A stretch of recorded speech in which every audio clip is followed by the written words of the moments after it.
My name is Average Joe, and I'm a proud geek with expertise in movies, superheroes, and animation. And my name is Pixel Patch. I'm a joyful geek with an expertise in gaming, both tabletop and video. Our mission is to bring nerd culture to the masses. And by sticking it all under the microscope. Welcome to the Bat Jar Podcast. Movies, TV, manga, comic books, or is that graphic novels, cartoons, groups, that's animation, Disney, Star Wars, Dragon Ball Z, Pokemon, and Digimon, and Mighty Morphin, Power Rangers, Teenage Mutant Ninja Turtles, Yu-Gi-Oh! And Nintendo, Cinematic Universes, Marvel, DC, Justice League, is Batman, Leagues with Superman, Flash, Wonder Woman, Avengers, Iron Man, Captain Jack, Loki, Spider-Man, and Hulk and Logan, X-Men, Battlers, Alien, Galaxy, Guardians, Star Trek, Prick, Prick, Card, and Janeway, Nerds and Geeks come gather around and join them in the Big Bad Jar, Average Joe and Pixel Patch, they peek under the microscope. Hello there, and welcome to the Bat Jar Podcast, where we put nerd culture under the microscope. Yep, and we had to try that nerd culture sleepy and tired under the microscope this morning. They're like, no, I don't want more tests. I just want 5 more minutes. But you know what? We got to do our job. You know, when the first time I tried looking for our podcast on my Google Home, it started playing the Bachelor podcast. Who will take the rose this week? Oh, I hope it's Katie. And then 3 hours later, you were listening to The Bachelor and didn't know what to do with your life. I'm just realizing that the word, you have to really enunciate, Bat Jar. This is amazing. I didn't even know that. Oh, man. So any of you who use a Google Home or Alexa. Oh, wait, 1 second. Hey, Alexa, how much does a hamburger weigh? And then, okay, give him a second. And then, okay, Google. How much does a hamburger weigh? Hopefully we caught someone with that. Oh, I got my own phone with that. Oh, shoot. Stop. Oh, there we go. There we go. We activated the one in the house. So hopefully we pranked you. Good prank. There you go. And hopefully your OK Google is searching for the hamburger weight. Okay, you said it again, and so it started. Now it's listening to us again. This is amazing. Okay. Anyway, all to say, I'm back from Florida, back from vacation. How was your vacation, sir? From a nerd culture perspective, there are two things I'm quite happy about. Okay. For one thing, I was able to watch new episodes of Dragon Ball Super. In English? In English. Oh. Because it airs on TV in the States. It comes on at 11 o'clock at night on Saturdays, but worth it. But yeah, like I can actually see the most recent episodes. It doesn't air on TV anywhere legally in Canada. So that was just a refreshing thing to experience. Yeah, I can imagine. Canadian TV, get on that. Please. Like there's nerds here too. I would say we have a more proportional nerddom to the United States, because the United States has more people with like a variety of things, whereas Canada, I think, is pretty nerdy. Yeah, interesting. Well, it's because we're stuck inside in the cold for many parts of the year. Like we're going to get into some nerdy stuff. And the other thing, so I've spoken on this podcast before about how DC Universe is a streaming service that is only available in the United States. You've also spoken on this podcast before. Yes, that's true. Good point. So anyway, only in the U.S.? Only in the U.S. So I, from my uncle's computer in Florida, signed up for a DC Universe account. Oh! Because according to his IP address, I was in America, so I was allowed to sign up for one, and all they asked for was my name and my email and my credit card. That's amazing. So have you tried accessing it here in Canada? Well, no, so this is what happens. So you watch out, the FBI is listening. Yeah, so I could sign up for the service, but I couldn't download the app. So on the mobile website, so I didn't bring a laptop with me, I just brought my phone. So when I was accessing the website on my phone, it wouldn't play any of the videos because it's instructing me to download the app because they want you to download the app. But my iTunes account or my Apple ID account is associated with my Canadian credit card billing address. So they knew that I was, even though I was accessing the internet through an American IP address, I was still considered part of the Canadian Apple ID crowd. In other words, the DC Universe app didn't show up in my Apple store. So even though the mobile site's saying, oh, you can download the app, I open my Apple store, it's not there. Oh, okay. So I basically ended up watching all the shows on DC Universe on my uncle's computer in his tablet. So I binged the whole season 3 of Young Justice that I've been waiting 5 years for. And, how is it? Oh, so good. Okay. And there's a second half coming out later this year. I don't know what's going to happen to me when that happens. But it was totally worth it. And I also saw the first 2 episodes of Doom Patrol. How is it? It's really interesting. Like, Did they do a good job with the writing, or is it like the classic like Well, made Alan for Tudyk's TV? the villain, so there's you got. Okay, there and you he's go. also like the narrator for the first couple episodes. Well, that sounds amazing. These are characters from DC Comics I know very little about, so my kind of just receiving them here was really my introduction to them, and Right. I'm interested to see where it goes. I wish DC Universe was available in Canada because I basically, I mean, I'm sure there's ways I could like mask my IP address or whatever, Yeah. but I mean, I never illegally stream things via random websites in order to just watch what I want. I don't do that. But if I did, I've probably seen a bunch of stuff from America and other places. yeah, and I'm in a season of life, especially with this DC stuff, where I want to support the official release, and I want to, especially with Young Justice, I want them to keep making it, and the only reason it came back is because there was such a strong response from the fans. Okay. So I'm trying to be as legit as possible. I realize I could probably find all these episodes on the internet or mask my IP address to continue using the account, but I did cancel the DC Universe account because I just was like, I can't legally access this in Canada. Right. So it makes sense for me just to pay for the 1 month. And I was really excited with what they did with Nintendo Switch because though you can download Hulu and stuff, you can't use it. You can access all the games from different countries, which is really neat. So what you do is you just create an account and you're like, where is your region? And you say like USA or Japan. I've actually bought a few Japanese games that just were never coming to Canada.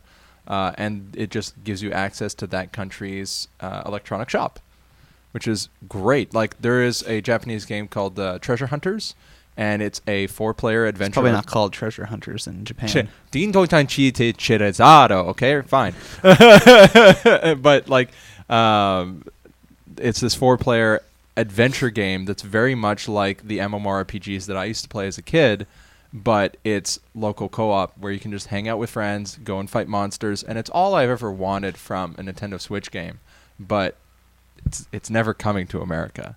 So, what can you do? Well, there you go. So, yeah, those are some nerdy or geeky things I was up to while I was in Florida. Otherwise, it was very sunny, which I'm sure you don't want to hear. Oh, I'm okay to hear it. I can think warm thoughts. Like, winter is almost done here, and I'm very excited for that. So, Okay. Yeah. Well, I was going to have us talk about a news story, but I'm just realizing now that there's lots to talk about with this conversation. There is a lot of content. So we'll just skip on past the news today. Yeah, So. news is, go on Yahoo News or wherever you get your stories and just read the most recent stuff. Read some Polygon articles. They have some good articles. So today we're talking about Alita Battle Angel. And oh man, what a ride. So this is a movie that just came out, I guess it's 2 weeks ago now. It came out the week of Valentine's Day. Yep. We were kind of behind the ball once again in reviewing it quickly. But we were behind the ball because we were rolling it along for everyone else. That's true. There you go. We dropped it, we rolled it, we were behind it, but it's still moving. Yeah, so after Glass, this is the second comic book film of the year that we are reviewing because, indeed, Alita Battle Angel is based on a comic book. Which I didn't know anything about until recently, although, you know what's really interesting? It is very similar to an anime movie I saw when I was young called Metropolis. It has very similar look and feel to it and the whole discarded humans and stuff, but that one was like a full anime. Okay. Yeah, so this is based on a manga, which we've talked about on the show before. Manga is basically a Japanese comic book that is published in a weekly or monthly chapter format instead of an issue that we get in America. And they're published in these magazines that are anthologies. So at any given issue, you're getting all kinds of different short stories. So the Japanese title for the series is called Gundam, which literally translates to Gun Dream. Oh, all right. I'm going to go shoot people. What? I don't understand. But in most of the English translated versions of the manga, it's referred to as Battle Angel Alita. Interesting. So they just really changed that up. Yeah. Okay. Yeah. In fact, some of the main character's name in all of the Japanese versions, her name is Gali. Okay. And I don't know where the Alita came from. They're just we'll change it. It was my daughter's name. It's probably somebody's daughter's name. So the original manga was written by Yukito Kishiro, and it was published in an what anthology. What else did he write? This seems to be his big thing. He's okay. written a lot of short kind of one-off things that I'd never... Mostly sci-fi or... Yeah, I didn't look. Oh, okay. I couldn't tell you. That's all right. That's it all right. seems that, so, yeah, to provide context, this guy, Yukato Kishiro, published his Battle Angel Alita manga in a magazine called Business Jump, Okay. which is basically like the older brother of the Shonen Jump. Okay. Yeah, so it's like part of the same kind of publishing company, but it's a seinen magazine. Mhm. So for people who aren't familiar with that, shonen is what we've talked about on the show before. It's a genre of, not a genre, but a demographic Right. that is essentially mostly targeted at young males. Mm-hmm. Seinen is a demographic that's older males, so like Right. college age and young adult men. So more mature content, et cetera, et Yeah, cetera. more mature themes, more violence, that kind of stuff. Right. So anyway, the original manga was published between 1990 and 1995. And so in that 5-year period, the magazine published 9 volumes of content. Wow, that's pretty good. Each volume would include several chapters. Right. So you basically have to imagine the guy was writing the manga nonstop for 5 years on a weekly. I can't tell if this magazine was a weekly or monthly publication, but point is, there was a good 5 years where he was doing it nonstop. And then I couldn't figure out why, but basically there was a break because the manga stopped in 1995. Right. And then the sequel series came out in 2000. Wow, okay. So And he published that for 14 years. It's been going for a while then. That's way longer, but Yeah. it's not like one of the big ones that you would always hear about. No, and the second volume had, or sorry, the second series had right. 19 volumes. Wow. Because, Yeah. it was published over 14 years. There's a lot of content. And That's then, amazing. And then a third series, which was like essentially, I don't know if he's making it into a trilogy or whatever, but he's basically been publishing that nonstop since 2014. I'd be curious to like pick and read like the best parts of that, just to see the comparisons. And that one's had 6 volumes since 2014. So I was surprised to hear that because I was under the impression that Battle Angel Alita was literally just this kind of short series of... Yeah, like I would think it was like Nausicaa. Like Nausicaa is a series of 3 books, and that's it. But this seems vastly different from that. But yeah. Well, so the story, so the reason why is like, why did this get a major motion picture Right. in North America versus really every other anime series in And the why world? was it done so well? But yes. So this all starts with James Cameron. 'Kay. We know who James Cameron is. Do you know who James Cameron is? I'm going to say he's the guy who did the film Avatar. Yes. The blue people. And Titanic. Oh, and there- Terminator 2. Oh, and- so like the visual effects guy. yeah. Like that's how I see him. It's just- Aliens. yeah, he just makes great visual effects. Yeah. Well, and he tells good sci-fi stories. Yeah. Yeah. So in the year 2000, The year, throw your minds back. The year we're going back 2000. almost 20 years. Yowza. He was introduced to the manga through a friend who we have heard of before, Guillermo del Toro. Oh wow. Okay. Yeah. So- another big sci-fi fan. Yeah, so he put the manga in James Cameron's hands and said, "You got to read this. You'll love it." So it's interesting because if you think about the year 2000, the first run of the manga would have ended, Right. and the author would have just been starting the second. So it makes sense to me why this like random obscure manga is now the one that's a major movie, because essentially when it was maybe at the height of its popularity or when it was being adapted into the West, Mhm. like and the manga was being printed in the West, that it would be in the hands of this major visionary producer director guy. Right. And the records will show you that in the year 2000, the people at 20th Century Fox essentially registered the URL for Alita Battle Angel to James Cameron. Oh my gosh. Wow. So So- he's been playing this for a while. Yeah, so typically, people track like, oh, what box office, or not box office, what website names have been registered lately, because that's usually one of the early predictors that a movie is going to happen. Right. If you're essentially buying the URL for a movie title. So in the year 2000, yeah, James Cameron got essentially that right to in theory produce this film, but he had the sense at the time that visual effects, the CG technology, was not there yet to adapt Battle Angel properly. And he was right. So the film was officially announced in 2003, and it was announced that it was basically going to be an actual that of all the manga and anime properties in the world, that you walk into my bar. that Battle Angel Alita was going to be the one to get a live action movie. That is an amazing set. Like Guillermo del Toro and James Cameron. Okay, that's super cool. Yeah. Now, have you heard of the TV show Dark Angel? Yes. Okay, so apparently James Cameron was inspired by Battle Angel Alita in producing that show because he essentially, the Alita property was on his mind because he obviously had registered the URL and they were doing the pre-production for writing this movie. What's who does the story follow again? Jessica Alba. Okay. I've never seen Dark Angel, but apparently in this season where he was like, okay, we have to hold off on adapting Battle Angel Alita because the technology's not there yet. He was, I guess, inspired to run this other series. I never watched it, so I have no idea if it's any good or not. I just remember hearing about it. Okay. Once again, never watched it.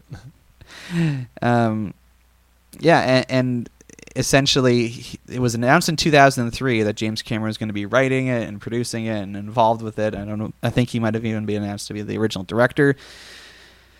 And he wrote apparently a script that was many, many hundreds of pages long. This movie was in what they called development hell for a long time because you imagine if it was first announced in 2003. We're only getting it now. 15 years too late. Yeah. Yeah. No. And we'll actually ask that question later. But all to say, he started working on it, and then he kind of fell in love with this property that was Avatar.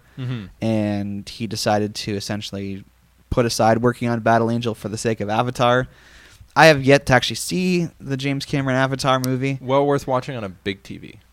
The visuals, the story is so-so. It's a lot of modernist pushing for. I heard it's Pocahontas in space. Pocahontas with space with not as much fun as Pocahontas. But yeah, no, it's got its moments. It's got its fun, but it's the politics behind it are kind of disheartening. Yeah, and then beyond just him delaying it for the sake of Avatar, as soon as Avatar became the highest grossing film ever, right. He started prioritizing making sequels to Avatar. Right. And to this day, we don't have any. Yeah, we've been told there's going to be 4 of them. Yeah. So I don't know what James Cameron's been doing. I mean, if you want to make sequels and make money, you probably should make them sooner after the big box office. Because at this point, everyone's kind of, what's that word? You no longer really interested in a thing that used to be big. Cannot think of the word. Okay. It's disillusioned. There you go. I think everyone's kind of disillusioned with the Avatar. But yeah, sorry. So, despite all of that, they basically moved ahead. In 2016, they announced that it was actually going to be made, that they were actually going to make this Battle Angel Alita movie. And they announced that Robert Rodriguez was going to be the director. Are you familiar with Robert Rodriguez? No. What did he make? So he's done movies like Spy Kids and Sin City. Okay. And Desperado. Wow. So he's got some of that comedy bit in it. I always remember some of the funny bits in those movies. Especially in Sin City? Not Sin City. In Desperado, there's a bit okay. I was that's not a very funny movie. I was laughing the whole time. Look at this guy die. Yeah. But yeah, so Robert Rodriguez is also an action guy, and if you see Sin City, it's quite literally a very close adaptation of the graphic novel that it's based on. So he has an eye for this. Apparently he started out as a cartoonist, so it makes sense that his directing style has a very visual flair to it. Right. So I thought he made a good choice. I mean, I didn't care when this was announced. I'm I've been an anime fan for years. I've never heard of this property. I don't understand why this is the one that's getting a movie made about it. And then you realize it's because it's this book that he really likes. Yeah, it's like Howl's Moving Castle. Out of all the Diana Wynne Jones stories, why did Howl's Moving Castle become a thing? Probably because someone read it. They're like, "This is great." It's not what you know; it's who you know. That's a good point, actually. Yeah. So at that point, James Cameron was still on the project as a producer. Right. And he had other people kind of come in and kind of polish up the story so that it wasn't so long. And then at the time, the film was announced to have a July 2018 release date. And of course, as we know, it didn't end up coming out in July 2018. It was first pushed back to being released on December 21st, 2018, which of course we know is the same day that we got Aquaman and Bumblebee. And they cleverly pushed it to February. So the release date was changed twice, and usually that's a sign that the movie's no good because they don't want they haven't figured it out yet, or they haven't gotten the secret sauce right. So the sauce. I was certainly concerned for the movie, and I was worried that I thought it was going to be a decent sci-fi film, but I was worried that it was going to be bland when I ended up watching it. Well, they showed the first trailer for it at Comic-Con last year. I don't know if you remember this, and it basically everyone's just freaked out about the eyes. They're like, "Why does it look like the eyes are like twice the size of their face? Are they making fun of like anime, or like what's the idea here?" Yeah, and I was admittedly a little off-put by it. Oh yeah, 100%. Like I just didn't understand why you just wouldn't make them normal. It makes a little bit more sense in the story, but yeah, like at first you're just like, what the heck? And I think they altered them too. Like if you go back and watch that first trailer and then watch the actual movie, yeah, it's a little bit smaller. Like they did not go with the giant bug eyes. Giant. So it makes sense to me that, okay, why is this the property that got a movie? It's because 20 years ago, the manga got into the hands of one of the biggest movie producers around, and he fell in love with the story. Right, which makes you think, like, how long is it going to be before we see more D&D properties? Because now it's picked up where a lot of people are just playing D&D. Like, we're probably going to see some fantasy films coming back again. Who knows? So, anyway, it's interesting to have this conversation because Western live-action adaptations of anime and manga have not done very well. And they just haven't been very good. It's just a fact, unfortunately. Yeah, like they seem to either fall into one of two camps. They're either like the Ghost in the Shell movie that came out in 2017, yep, where it's just really a watered-down, not as good version of the original material. Yep. Or they're like Dragon Ball Evolution, where it's just this really strange, like, looks like a high school play given a $10 million budget where they just don't understand what they're doing. Yeah, like if you watch, I've never sat there and watched the whole thing because it seems impossible to do. But it's clear to me from the parts of the movie I have seen that the people who made the movie did not understand Dragon Ball. Yeah, no, 100%. So anime adaptations don't actually have a very good reputation, so certainly that was kind of working against Alita Battle Angel. The fact that it was continuing this trend of can this work? Can they take these Japanese properties that are, will look a certain way on paper and make it into a live action film? But I think the advantage for Alita as well is that not as many people knew about it, so only about half or a quarter of the people would have been like, it's an anime adaptation, whereas everyone else is just like, it's a sci-fi film. And sci-fi films have their own problems, but we're not going to go into that. Jupiter ascending. Anyways. So I have to question, is this too old of an idea? Like we're both invested in the anime world, and we know that there's many great stories and concepts that have kind of come out since the time that, Alita was really the thing. Does it feel like too old of an idea? For me, if you had asked me that 2 years ago, I would have said yes. But since then, we've had like Voltron, like Speed Racer. There's a bunch of old ideas that like I feel they're just digging into old ideas because something about it is good. But I think Alita is a story that hasn't really been told before, not in a proper depth. Like the way, like it almost reminded me of watching iRobot for the first time.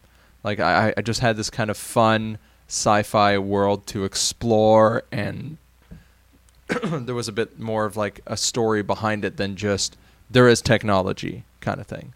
People compared it to the movie Elysium, which I haven't seen. I have seen Elysium. Okay, yeah, that makes a lot of sense. In terms of setting, at least. Yeah, in terms of setting, it's very, very similar. Yeah, I can see that. But like their focus for Elysium was definitely not the fantasy aspect of sci-fi. It was the human suffering aspect of sci-fi. I really like the fantasy setting of sci-fi. Because I find that sci-fi tends to be like, ooh, I'm so edgy, everything's dark, and this is a talk about how humans are the worst. And I'm just like, okay, that's great, but can we just have some fun sci-fi? Like, that'd be nice. And that's what Alita is for me. It's just some fun sci-fi. I was listening to an interview with Robert Rodriguez, and he was literally like essentially showing people exact panels from the manga and saying like, oh, this is the part we chose to adapt or didn't adapt. So as we actually get talking about the movie, like the new movie, I should say. Yeah. It's clear to me that the people involved with this actually like the source material, understand it, and care about it. Right. And that makes a huge difference. Because then if you're adapting something and you're like, this doesn't feel like the source material, you know what the material feels like because you've read it and you've enjoyed it and absorbed it. Yeah, and like while I was able to enjoy the Ghost in the Shell movie with Scarlett Johansson, it felt like there were many occasions where they were just adapting directly moments from for no reason other than to adapt directly. Yeah, and so I listened to this interview with Robert Rodriguez where he made this really good point that I want to quote here. He says, quote, "There's a reason things are done a certain way in the source material. So there's no need to adapt things directly." Like he makes a good point to explain that it's not just a matter of choosing to adapt something directly from the page. You have to ask, okay, why was it done that way? And right. Maybe the author was under time constraints or something, and that's why he had to do it that way. For example, if you had George R. R. Martin, Owen Colfer, and my goodness, who wrote Harry Potter? J.K. Rowling? Yeah, that one. If you had those three write a story based in the Lord of the Rings universe, each one of them would write it differently. But if you had a Lord of the Rings fan who studied and enjoyed the Lord of the Rings write a story in the Lord of the Rings one, the fan probably, like if they were a decent writer, would do a better job because they understand why Tolkien wrote what he wrote. Like each one of those authors would put a different spin on it because they're like, oh, I enjoy this out of the material, therefore I'm going to try and adapt it like this and this. But the fan would understand the why behind the story. And I think that's pretty important. So here we are. It's 2019, 2015. It's 2015. Everything's fine. It's all fine. After almost 20 years, James Cameron's passion project, I guess we can call it that at this point. Yeah. If you're thinking about something for 20 years and then, finally get it done, like, yeah, that's a pretty good passion project. We're finally here. Alita Battle Angel is a movie that's come out. What do you think the critics said about it? I don't think they were kind, but from seeing the movie, like I can see where they would nitpick. But overall, I think it was great. So on Rotten Tomatoes, our good old friends on Rotten Tomatoes, the tomato meter, okay. Which again, for anyone who doesn't remember, that's the aggregating of all the critic reviews, is at 60%. Oh, wow. That's lower than I thought. Actually, I would have 65 to 70, I would have thought. Considering that Aquaman got like 64, yeah. I think it's in the same ballpark. Yeah, that makes sense. It's like a niche kind of thing. Okay, what's the audience score though? 94%. What the what? Yeah, so it's oh my gosh. Yeah, it's interesting to see that. It's another one of these movies where I guess the people who actually go and see it have a stronger reaction to it than movie critics. They have a good time. Yeah, it got an A- cinema score. Well, that makes sense. It is a fun movie. Like, it is enjoyable, and it doesn't have a Eastern storyline. It has a Western storyline that makes sense. But yeah. How much money did you think it made? Oh, I'm not even going to guess. I'm going to say 40 million. 40 million overall? Yeah. So far, bear in mind also that something we have to consider with this movie is that it was tremendously expensive to make. Okay. So James Cameron and everyone involved really put their money out. It cost $170 million to make. Okay, wow. All right. So far, its opening weekend, I should say, it made just over $28 million. Okay, ouch. Yeah. And to date, it has grossed just under $67 million. Okay. All right. Yeah, no, that seems to be tracking. Like, that makes sense. It performed they had really low expectations. Like the studio projections were like $20 million for its opening. Oh, okay. Wow. And to date it has grossed worldwide essentially more than the budget was. But if anything, this movie will probably at the very most break even, maybe, and that's mostly because again its foreign grosses are saving its saving its hide. Oh shoot! So I'm hoping for a sequel, but yeah, it's especially the other thing is that this was distributed by Fox. Oh. And Fox very soon will be completely under the ownership of Disney. Right. And so what I've heard is that in this new era where Fox is under the Disney banner, they'll only be releasing about 6 films a year. Oh, geez. So like a non-competition ideology? Well, I mean, it's hard to say. I think that, maybe non-competition, or maybe they're just trying to like make the movie studio leaner. Right. And make it more effective. Give it the glut. That's what people want. They want 20 movies a year. Like Walt Disney Pictures only released 10 movies last year. Okay. No, that makes sense. Yeah. Like you don't want to do 3 movies a month. Yeah. You're just cannibalizing on your own profits. Yeah. So, it's hard to see if this movie will indeed get a sequel. It certainly is not the most profitable film ever. And I guess I'm kind of surprised that more people didn't go see it opening weekend. I guess the audience for this kind of sci-fi is smaller than I thought it was. Yeah, and also like it's a very different kind of sci-fi. Like it's not the focus that, like, for example, like Jupiter Ascending had amazing visuals that it could leverage to bring people in, whereas like Alita is a little bit odd in terms of like advertising. Like you don't really know what kind of story it's going to be. Well, what kind of story was it then? Spoiler free. Oh yeah, all right. So let's go into story mode, spoiler free story mode. So we find ourselves in the future. I've never seen anything like this. Who am I? She's the last of her kind. So I'm 300 years old. Alita, you are. You have the most advanced weapon ever. And this world needs you. She's giving the people hope. Destroy her. You made the biggest mistake of your life. And what's that? Underestimating who I am. Alita, Battle Angel. Where people can use cybernetic enhancements a lot and can kind of have their bodies fixed and repaired. But basically, before the story happened, there was a big war, and all these cities and advanced tech that was like in the skies and stuff collapsed, and only one city was left standing, and humanity, in the classic Babylon way, kind of gathered underneath that city to seek refuge and built up a kind of a slum city underneath this overarching high-tech place that just kind of doesn't really pay attention to them, but there's a contention between them. And then Alita is found in this lower city with a mystery behind her. Okay. Yeah, that's a good way to start us off. What I enjoyed about this film, well, I enjoyed many things, but one of the things I enjoyed is that you feel like you're entering into a lived-in world. I agree with that. Yes. So you get the sense that there's history and culture, and there's lots of things on the screen that it's not just a set piece. Like you're like, oh, we're on this set now. We're on this set. Like no, you're usually traveling between like locations that have stuff actively happening all around. And they don't go out of their way to exposit everything for you. Yeah. Like you're left to kind of assume, oh, like that's that thing, or oh, this is that, or even when they introduce the motorball game, like they don't really explain to you the rules. They just say like, this is this game that we're playing. Yeah, I was very curious about the rules, but I'm kind of glad that they just kind of left it as is. Like, just watch. Like, you'll figure it out.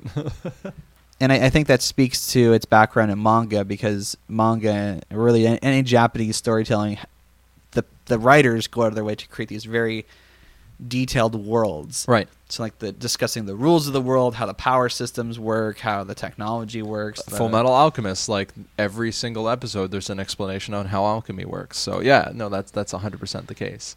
And thankfully, like again, watching the movie, I didn't feel like there was exposition all the time explaining things to me, how things worked. I was just kind of like, this is my hand. I use it to move and grab things. It extends from my arm. We get it.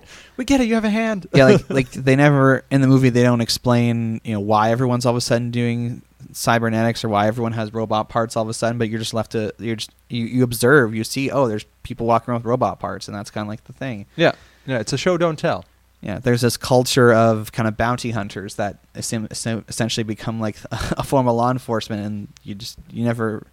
And in another movie, I might have said, "Oh, this is they don't explain things well enough," but it just made me feel like I was in this like unique world. Yeah, like not everyone's gonna like, other than Alita, who has like a bit of memory problems.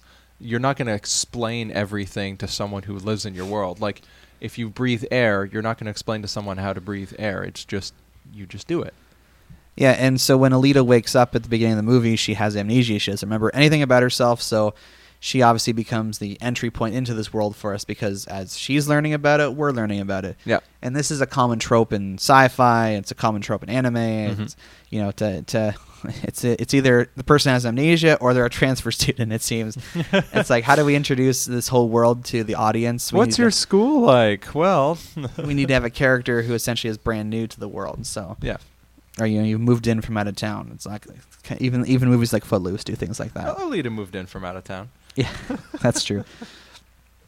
So with the amnesia comes all the kind of story tropes you usually get from those types. I mean, we've seen that. We've seen the story of the amnesiac play out before. Metropolis, the other robot anime that I watched, amnesia once again. And I can't tell, but I think the trailers for Captain Marvel are suggesting that plays into that movie as well. It definitely does. So we'll be talking about that again next week. But with the story of the amnesia comes themes of identity and humanity, and you kind of alluded that there's a lot in this movie about class struggle because there's this like people living in this dirty, dangerous city on the ground. Whereas you have this like pure, super advanced floating city above. Yeah. That no one's ever been to, and it kind of like they talk about almost like it's like heaven. Yeah, makes sense. Like it's a place away from pain and suffering because they're rich. That's how that works, right, guys? And I found Alita's journey very. We'll talk about specifics and spoilers, but I did find her journey very interesting because it like most times.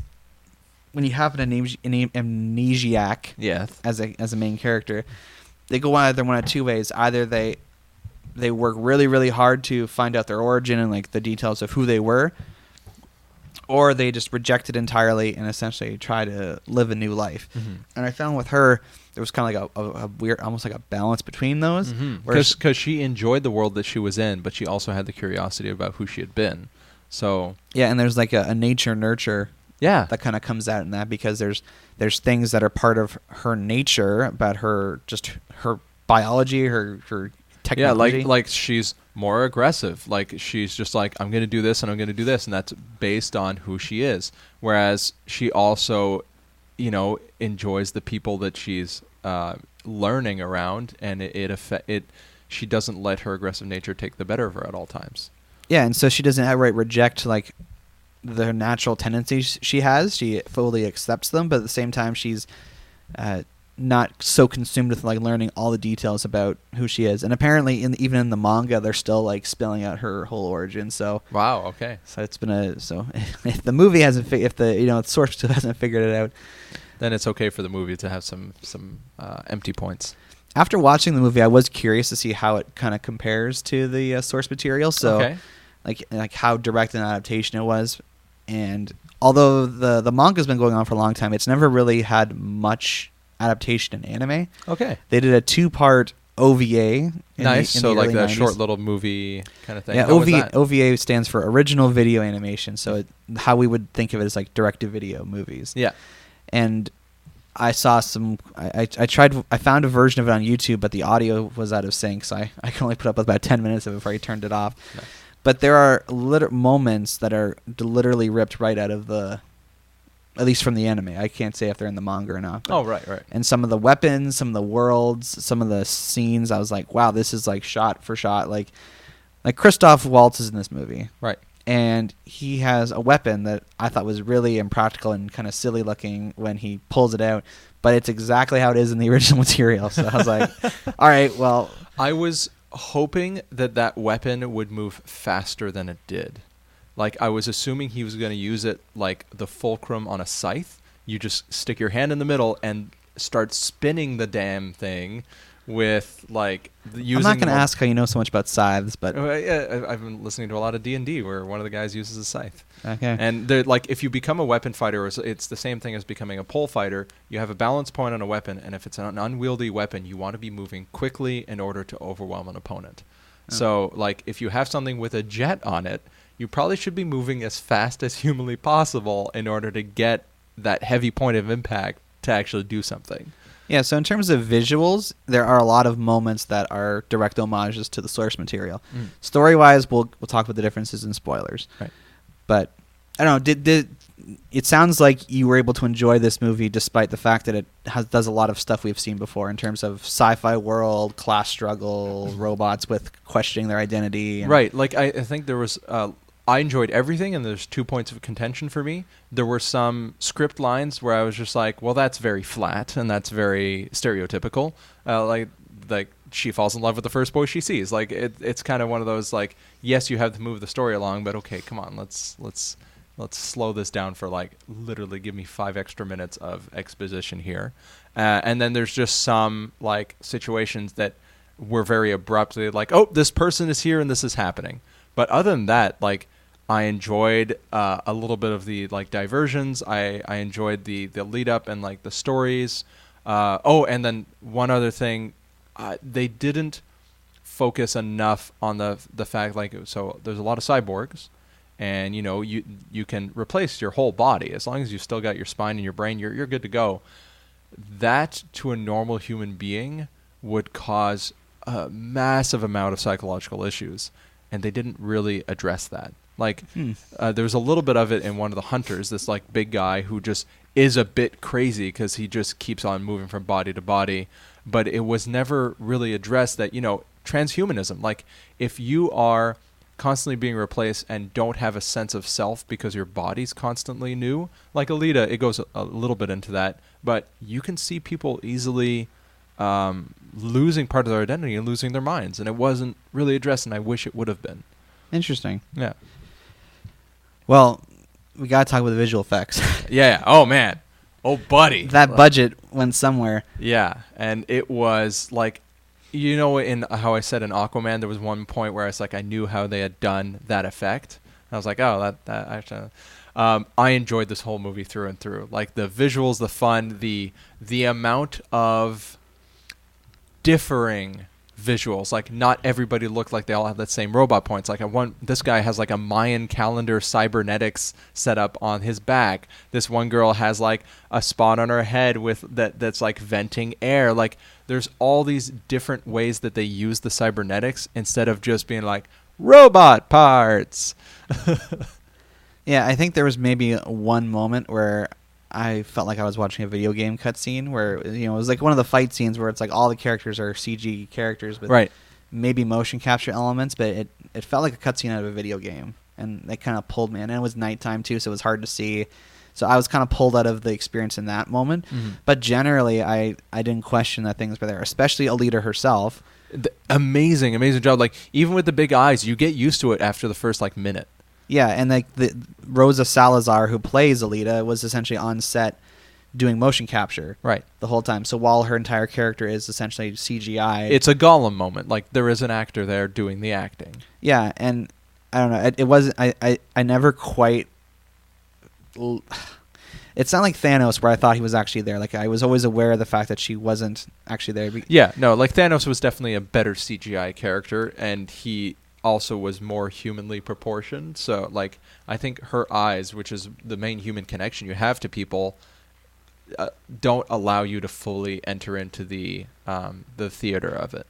Right. Are you familiar with the uncanny valley? Mm-hmm, mm-hmm. Okay, so explain that to our audience. So there's when we try to emulate human beings, we sometimes don't do a perfect job of it. And our brains realize that that's happening. So if you've ever seen like puppets, or you don't like puppets, or if you've ever gone to like a Chuck E. Cheese or seen animatronic things, they don't make you feel comfortable, because you're trying to, when you are seeing a humanoid something, you're trying to make a connection.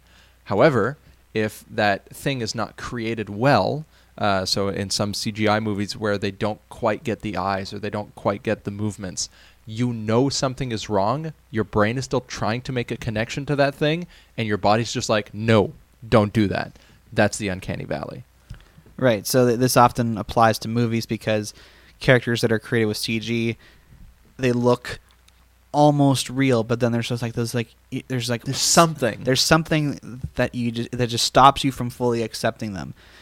And with Alita, the way she's portrayed in the movie with the big eyes and everything, I think they obviously did that intentionally, because it's really only her kind of group of robots that look like that, and Yeah. she's really the only one. You see a couple others in flashbacks, but she's really the main character throughout the movie who looks like that. And they explain it well. Like, they don't explain why they all look like that, but they explain well why she is the one in this city who looks like that.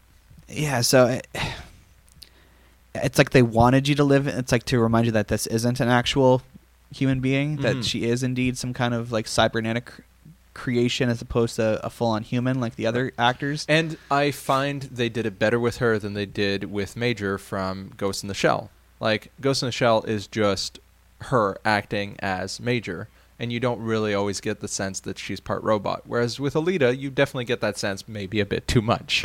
So, like, mix Major and Alita, and you'll have, like, a nice balance of someone who's like, I'm human, but I'm robot, and, you know. Well, and that's the idea of the title, is that, you know, if you look at the manga of this series, Alita, or Gali, however you want to call her, she's this petite girl who looks very cute, but she could be very violent. Probably way more in the manga. Like, if it was a business shonen, right? Yeah. There's probably some parts of her just, like, cutting people up. Yeah. Oh, jeez. So that's part of the kind of like the interesting element, is that she's beautiful like an angel, but she is ready for battle. Right. So I think they were trying with the look, with the eyes, they were trying to play up that, like, she's really cute. Yeah, and I think it worked, because there were 2 moments where, like, people get, like, really badly sliced up or hurt, and I was like, oh, I wasn't expecting that from this movie. Wait, why was I? Oh, right, because Alita's their, like, poster boy. Like, that's... Girl. Well, yeah. Poster girl, I think. Okay, yeah, no, that's right. But, yeah, like, I was just like, wow, like, I wasn't expecting some of the violence in the movie because of the, like, fantastical approach to sci-fi that it was taking. Yeah, if you watch the anime OVA or the original manga, it's pretty violent. Yeah, I can So, imagine that. That's something we should probably say, is that kind of like what I said about Bumblebee last month, or however long ago that was. It seems like if you're cutting up robots, you can get away with anything, because Yeah. there is like it's kind of like the Transformers movies. A lot of violent robot deaths in this movie, but because they're not humans, they're not shooting out blood. It's fine. It's fine. Which seems kind of weird, but Just rip out some robot spines. It's all good. Yeah. It's all good. This is the last thing we'll talk about before we get into spoilers. One common criticism I saw of the movie is that they felt that the way in which they were trying to set up sequels was a little too much. Yes and no. Okay, so when we got to the end of the movie and the stuff happens, I'm just like, you know what? They could have maybe solved it with an extra half hour to an hour of content if they wanted to. There probably was, and because the script was originally many pages. Right. So I can see that, but I also enjoy the fact that we get to spend a little bit more time in the world, so it doesn't feel rushed, and I think that made for a better story. Interesting. Yeah. See, I feel like there could have been a way to spend time in the world without setting up future movies. Right. Because they do kind of like essentially on top of like introducing you to this world and these characters and the plot of the movie, they also kind of introduce these other mysteries that you don't really get resolution for at all, and they're basically like meant to set up sequels. Mm-hmm. I went into the movie expecting that it was going to be one movie, so I was mildly disappointed at the end. I was like, oh wait, what? Oh, but I want to see what happens. So yeah, and it's, you know, there's been so many movies that have come out that have tried to set up these kind of Godzilla. Well, that's working. Well, no, I know, but like the one back in like 1998. Oh, yeah, that one. That's just like, there's a baby. Sorry. keep No. going. Well, that led into the Godzilla animated series, so Oh, it interesting. did lead to something. But a lot of movies I'm talking about, like Amazing Spider-Man 2, The Mummy, Independence Day Resurgence. Like, there's a lot of these movies that have spent time in their one movie setting up plot threads for future movies, and it's like, instead of doing that, just like focus on telling a good story with the movie you have. Yeah. And Do it right. Do it once. yeah, and so with Alita, I think I would agree with that criticism. Mm-hmm. Like, I definitely want to see more movies. So at the end of the day, I'm not disappointed that those elements were in the film. Right. But knowing that the movie hasn't done very well and that we might not get any sequels, I'm kind of bummed by that. So it's like, I wish they had just kind of made the story tighter, and maybe the critics would have liked it more. Yeah. Tighten it. Make it leaner. Make it a Jaguar. Give us a Jaguar movie or a cheetah movie. on that note, we're gonna go into the spoiler verse now. Enter the spoiler verse. Dun, dun, dun, dun, dun, dun, dun, dun, dun, dun, dun. Marvel thing comes out. Enter the spoiler verse. Yeah. We are not officially licensed by Marvel. All right. Yeah. So. Okay, so first of all, I just want to go over some differences from the manga, which I feel like impact the story. Okay. So in the movie, there are these hoodlums that are basically like mugging people and stealing their robot parts. Yeah, so there's like, you're a cyborg, you have the cyborg arm. They're going to take that arm and sell it on the black market. Yeah. They're mugging you like full on.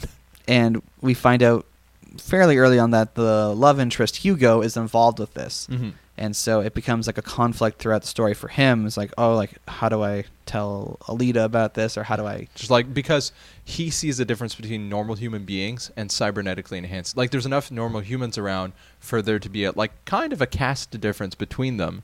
And he's just like, I am stealing robot parts from people just like Alita. Like, would I do that to Alita? Would I take her arms and legs and sell them on the black market? So, yeah, no, there's definitely a really big contention there. In the manga and the OVA, they're stealing spinal cords. Oh my gosh. Yeah, so... Wait, like, but how does that even work without the brain? Like, I don't know, but apparently, like, their whole kind of racket, if you will, of... Because apparently you can replicate everything except a spinal cord. That's like the logic of the world. Okay. In universe, so the spinal cord is what's valuable. Oh my gosh. So, yeah, when they're... Yeah, I can see why they made the difference. Well, it's like, so when they're mugging these people, they're basically killing them because Yeah. they're taking their spinal They're taking cord. their spinal cords. Oh my gosh, that's a huge difference. So yeah, Hugo is like horrifying. Yeah, he's in- much less... and I'm guessing they made that change to try and make him more of a good guy. Yeah. I think it kind of tones down the seriousness of the crime. I mean, they still... I think they do. Yeah, because then when he confesses, you're like, okay, like, still robot parts that they can get new arms, but as to the other way, it's like they can't get new spines. Yeah. Why don't you grow a spine? I can't. It's the only thing I can't grow. Yeah, so like fans of the manga that I've seen online, they talk about Hugo's character as basically being less apologetic. Right. And he's just not as good of a guy. And so certainly that could be one way, I guess, they Hollywoodized the story by basically making him more of the conventional love interest. Now, can you imagine if they had a story where he's this scum and she still cares for him? That would have been a really interesting story. That would have been even more tragic. Oh, that would have been super tragic, but like, he's just like, yes, you have these problems. It's just like, yes, you're trying to get to this better life through all these means. Still care for you. Like, it would be very, very close to relationships with criminals. Like, in our modern age, like, you have a lot of people who will still hold on to, like, hope and stuff for people who are undergoing criminal activities because they care for the person, even though this person is up in drug rackets and stuff like that.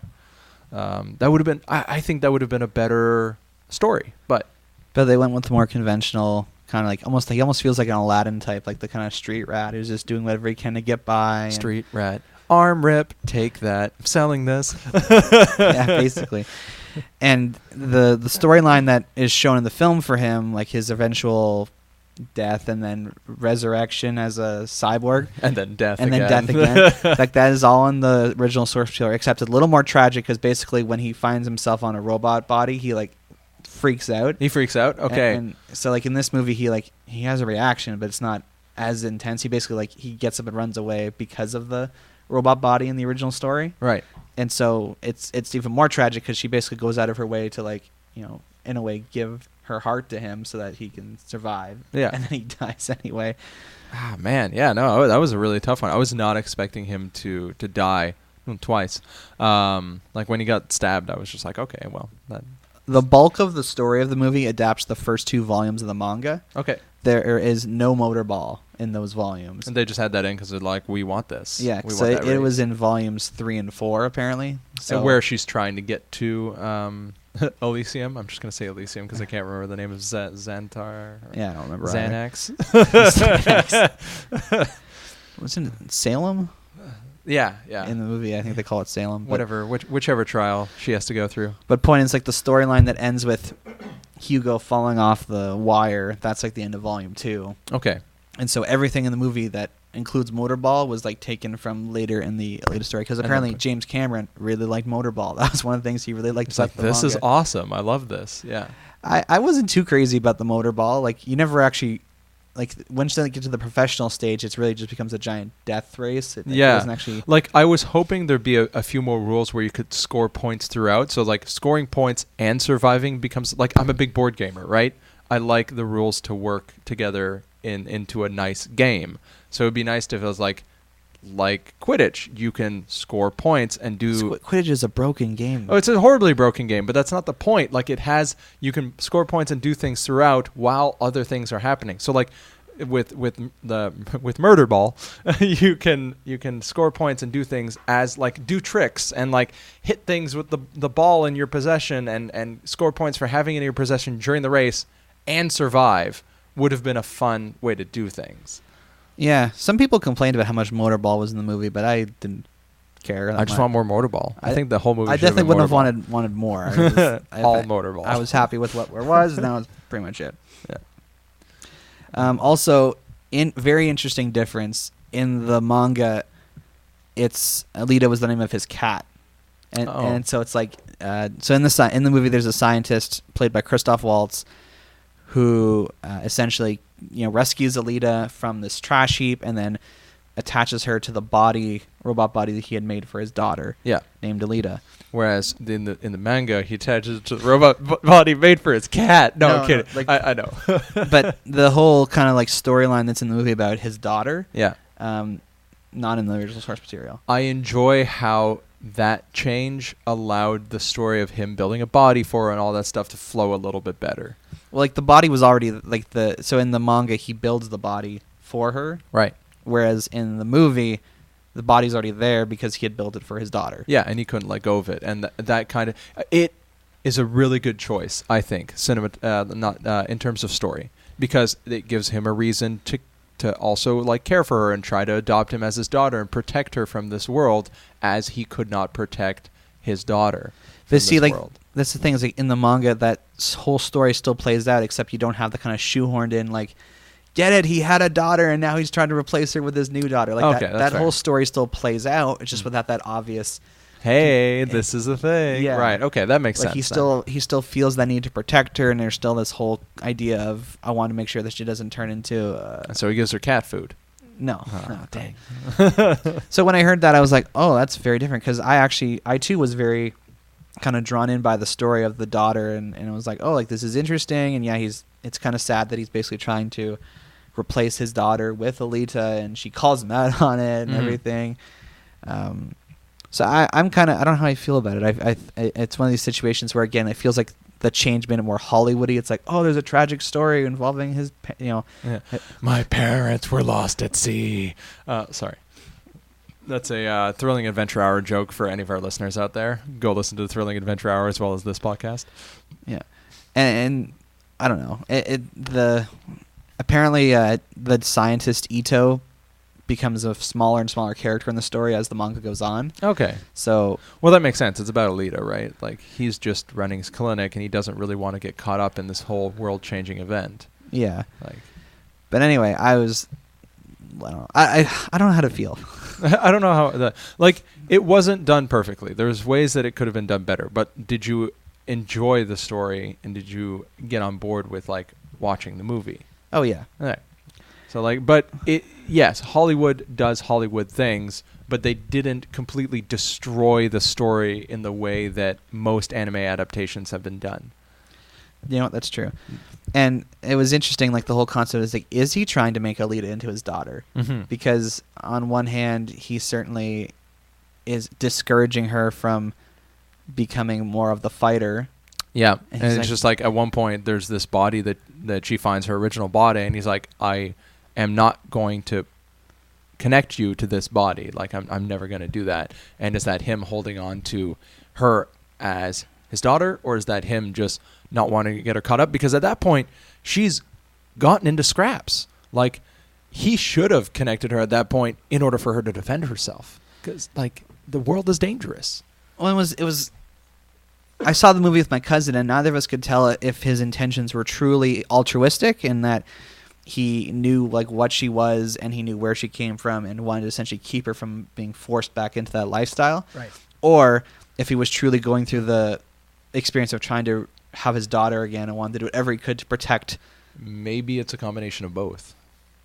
Like, I can see it being like, the duality of nurturing and caring and not wanting that world to be her only choice. Yeah, it came off as quasi manipulative. Yeah. But which makes sense. That's most of humanity. She basically does what she wants to anyway in Yeah. the end, so that's refreshing. And yeah, I don't know. It was the vulnerability that her character shows is very interesting. Like, she quite literally she pulls her heart out and says like, "Here, take my heart." Yeah, at that point I was just like, oh my gosh, like, what is happening right now? Like, there just seems to be parts where she's too naive, even for an amnesiac. And I think that could have been done a little bit better, but Yeah, it was almost as if she was basically learning how to function. how to emotion. Yeah, how to not just learning like the what's of the world, but how. Yeah. So when she does that, I'm like, wow, like she is, like the emotional virtue is not on display here. She is quite literally giving all of herself away to a person she hardly knows. Yeah. And it's just like, you feel bad for her because you're like, oh, you're going to get burned. You're going to get burned real bad. And sure enough, it ends up happening as such.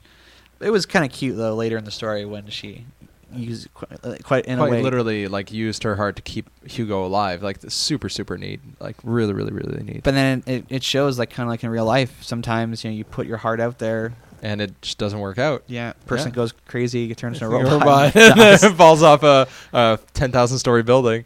Like, man, it's happened to me so many times.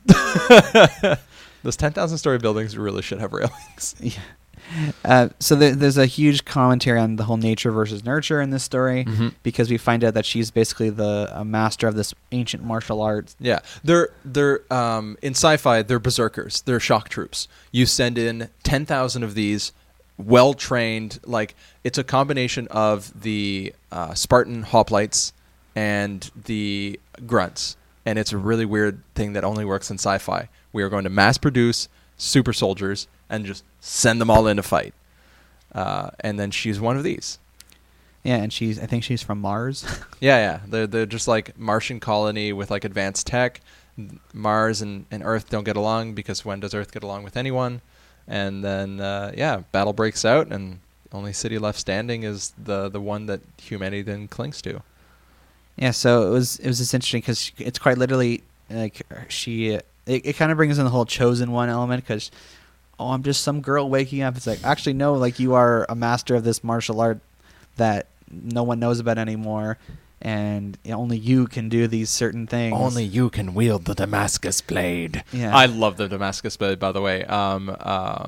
The technology behind any of those kinds of weapons is impossible, but I love it every time it shows up. They had one in Aragon it's basically like a molecule sword, like a zero molecule blade that it's so thin that it can like cut in between the molecules of things. So like it just separates the bonds by which molecules are held together. Therefore, cutting is like, it's impossible. It doesn't work, but I love the concept. Like you just push it and it's just like, yeah, there's this crazy armor, but the molecules are still molecules. And so I'm not cutting the armor. I'm just separating the molecules apart. Like, there's the whole moment in the movie where she goes to the ship and she finds the silver body, and it's like, it's right. only she knows how to do that, and only she can breathe underwater, and it just again, like, it speaks into this whole concept of nature versus nurture. Can she ever really avoid the fact that she is built this way and has these skills and has this propensity for violence? I mean, in terms of Hollywood, no, but in terms of reality, yeah, she could just run away and do whatever. Like, if Hugo hadn't died, or if Hugo hadn't been a dumb butt, Bad guy. Bad G. No, it's French. She would have just left and lived with him, and that would have been life. You think? Because it felt to me that there was a point in the movie where, especially after she finds that body, where she seems convinced, it's like, I have to do this. Like, I have to embrace this persona. I have to embrace who I am. Mm-hmm. But when they're on the wire, the conversation's very different. And I think it was very heartfelt. She's like, we can't be here. We can be anywhere but here. Let's go back. Like, I want to be with you. I don't care about all of this other stuff, and she's willing to give that up. That's true. Good point. Yeah. One of the villains in this movie are kind of forgettable. Hey, 100%. Like they're not as much villains as they are just gangsters. Yeah. Like I love Mahershala Ali. And I love Edward Norton. I just wish he had been in the movie more. Well, so with Mahershala Ali, I found he makes this one point about like, oh, I'd rather be like a big shot in hell than a servant in heaven, and that's such a classic sci-fi line. Like I've heard that in so many sci-fi movies. Well, so I hadn't, so I was like, wow, that says a lot about who this person is, that he'd rather be in hell than heaven. Yeah, no, exactly. And that they're not quite evil enough, and they're not quite, I think, convicted enough of what they're doing in order to make them an approachable bad guy. Like Thanos has conviction that convinces the audience, whereas these guys are kind of just wishy-washy, doing certain things. Like at one point, he like kills this woman, and her brain and her eyes and her heart are in this box. And he's like, "This is how most people get to heaven." And he opens the box, and there's just like brain and eyes and stuff there. And then you're just like, it doesn't feel like him. It's just like this thing like, hey, look how bad this guy is. Like they just don't build a character with conviction who acts and you understand according to his convictions. Yeah, and as far as Nova goes, when I first saw him like with the glasses on, oh my gosh, he looks so dorky. I thought it was James Cameron. Interesting. He I couldn't tell who he was. No, and that's the thing. So like you see it's Edward Norton. I think I honestly think all those elements like talking about Nova could have been left out of the movie, and it would have been fine. They could have just said Salem whenever it was Nova. It's like Salem Fall. Like Alita has this whole thing where like Nova was the reason that most of her group died and stuff like that. Like out of all the cities, if Nova was the one that they were supposed to kill, why didn't they start with that city first instead of knocking down all the other cities? Like, if he was in that city, why didn't they kill him and focus on that city first? Yeah, and it happens when you are adapting a thing like this. There's details that are left out. So a detail from the manga that they don't mention in the movie is that aerial vehicles are illegal. Oh, interesting. So okay. that's why no one has tried flying up to the city, because that seems like an obvious, why doesn't anyone just try flying up there? Right. So I wonder if there's other details like that that are part of the world, but just didn't get into the script. Right. Like, yeah, I was just like, it's right there. Why don't you just go? And also, them wasting a giant spinning defense ring on 2 people and having to reset that dang thing. Like, there's someone who goes and resets the stupid ring each time. Like, obviously, there's ways to get Maybe up it's there. automatic. It's just like, it just recoils itself. Yeah, so like, when the movie ends and she's at the top of the motorball world and she kind of like points the sword up to the sky towards Nova, I was like, okay, good ending to the movie, but it still felt like I was being teased too much for something. Like, it didn't feel complete. Yeah, no, I was expecting a fuller movie. But yeah, she's just like, the only way to go up is motorball. Also, why would she so in this story, you can go to Salem if you become a motorball champion. That's one of the driving aspects. Why would she believe that? Everything that everyone has told her has been lies. Why would she believe that by becoming champion she would actually go to Salem? And more importantly, why of all the things to make you eligible to enter Salem, why being a motorball champion? Maybe they have motorball in Salem and they like it up there. Maybe they're like bringing NFL champions. But then why aren't there other ways? It's like, all right, you can be a motorball champion, you can be a Hollywood star, or you can be really good at basketball, or you can be really good at singing. Any of these will get you in the same. It's like, okay, I'll pick singing. No, you have to do motorball. Shoot. Dang it. So yeah, the gore and the violence. So I've like seen panels and stuff from the OVA. It's kind of typical 90s anime where it's like super gory and there's whatnot. A lot of blood there. So when I saw the movie, I was like, wow, this is hardcore for PG-13. Yeah, like there's a guy who gets cut in half. Like literally cut in half. A guy's face gets cut off. A guy gets pulled into a rotating like crusher and his head is there for a split second. He's like, ah, and his head is in crush. You're like, oh my gosh. There's a lot. Yes, I guess that's the general rule of thumb, as long as it's not organic. It's a robot. Poor robots. Poor robots. That's why they uprise against us, because we don't humanize them enough. Oh, But that means they have to roboticize us more. interesting. Any other spoilery comments you want to make? Robot Uprising 2020. Let's go. Yeah, just overall, like, I wish weapons had been more of a thing. Like the Damascus blade was kind of neat. I wish there had been like 5 or 6 different weapons instead of just like mentioning a few things. Like there was a really cool like robot dog hunter dude that was really neat. The whole reason she puts like the thing on her eyes, like I wasn't expecting the little dog that she befriends to get killed, and I was just like, that's just upsetting. But yeah, The action scenes are very impressive. By the way. Yeah, I don't think we've spoken about it all. oh yet, yeah, but- like the action is amazing. They everything is very fluid, and they don't overdo the slowdown. It's just an enjoyable like. I enjoyed watching her beat the crap out of everything. Oh gosh, that was great. She just like walks into a bar and just like has a fight. Yeah, I think the Damascus steel blade reacting with her body was kind of weird. Like I didn't quite get that it was her sword until that point, and I was like, oh, okay, I guess. Like how it ended up there. Anyways, yeah. All right, so coming around to final thoughts, Alita Battle Angel is probably the best live-action anime adaptation there is. I am going to agree with that, which is sad in a way, but still kind of awesome. Because at the end of the day, it's not all that impressive a movie. No. It just goes to show how bad the other films in this, I don't know, we'll call it a genre, have been. Yep. It certainly does come off as more generic sci-fi, and I think that's because the original source material was, originally published 30 years ago. Yeah, exactly. Where generic sci-fi was kit and caboodle. There was no new. Yeah, so our kind of joke about 15 years too late is maybe true here. Like maybe if James Cameron had actually just, prioritized this over Avatar, yeah, the visual effects would have been less impressive, but I feel like they could have made it work. I feel Yeah, like Blade Runner was a thing. Like you can do stuff. Like when you don't need to make everything CGI, there's maybe a more focus on story. Yeah, so all that to say, very impressive visuals. The story comes off as more so generic. Mm-hmm. And for me, I don't think I can give the movie anything higher than 2.8 out of 4 bad cookies. Okay, I have 2 ratings for this. Oh boy. So one of my ratings is in terms of sci-fi movies, because sci-fi movies have been having a hard time, and I really have not liked them. This is 3.7 on sci-fi movies for me. 3.7 bad cookies. It is a 3.1 on normal movies for me. Okay. Because I still really enjoyed it. So that'll probably be the one that gets factored into our... Yeah.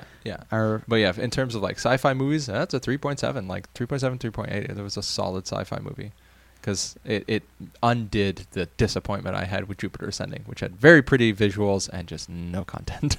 No content. No capes. So, there you go. Alita Battle Angel is still playing in theaters. You should go watch it. Yeah, because it needs to make money because it costs a lot to make. And we want that second half of the movie. Yeah. The second half of the movie doesn't come out. Gosh, no. I'll have to make my own with like puppets and sticks. And I guess you could just read the manga. Oh, yeah. I suppose. Dang it. But that's a complaint I have about a lot of anime. It always ends... The final season ends with where the story isn't resolved, and then you have to go and read the... Except for source Hunter material. x Hunter, where it's just like, what the heck is happening? Anyway, movies now in theaters. If you like sci-fi, you'll like it. Yeah, 100%. If you want to contact the show with a question or idea for an episode, those ideas, dime a dozen, but they're good. They're good stuff. You can send us an email to batjarpodcast@gmail.com. or you can bird at us at The Bat Cookie Jar. which is Twitter. The word is the bird. We're available on Apple Podcasts, Google Play, recently YouTube, Google Play Music, Stitcher Radio, Spotify, SoundCloud. Most places where you get your podcast, we have it, except maybe Castbox, but they're horrible. They're for RSS feeds. Share our post on Facebook. Literally, if you share our post, we'll get more listeners, and then more content and T-shirts and a house. Okay. The Bat House. Welcome to the Bat Jar House. And like our page, because we want everyone to join us inside So this. the Bat Jar. Yeah, inside of it. Yeah, and so whatever method you use to listen to the episodes, whether you download or just stream, please subscribe, because that way you'll be notified immediately when new episodes are available. And, there's some podcasts I'm subscribed to where I set it so they auto-download for me because I know no matter what, I'm going to listen to it. I do that as well with my D&D podcast. And, there's other podcasts I'm subscribed to that, maybe I don't want to listen to every episode, so I have it set so that it notifies me, but it doesn't download automatically. So, if we're that podcast for you, that's fine. It's 2015. I don't mind being. It's 2015. As long as you're subscribed. Like, I don't care if we're auto-downloaded or not. It'd be nice. We just want subscribers. And, the YouTube channel, if you want to subscribe to that and hit the bell so that you get notified that way, you can do that as well. We're just trying to make ourselves available for you. So however you choose to listen to audio podcasts, we want to be there for you. Yeah, we're going to be there supporting you, throwing you off a building so you can fly for brief moments in time. We'll have a trampoline at the bottom, of course. So with that in mind, next week we're going to be talking about the first MCU movie of the year, the third comic book film to be reviewed on our show this year. Marvel. Wait, sorry. Captain Marvel. Captain Marvel. Not just Marvel. It's literally just it's a hero made out of comic books. Oh boy. Oh boy. Yeah, so we're actually seeing it with a group of people. One of whose name is Carol, so it'll be interesting experience seeing a movie about a person named Carol with someone named Carol. Every time they say it, we'll just turn to her and be like, Carol! Carol! I don't know if I want. You can do that if you want. I will not.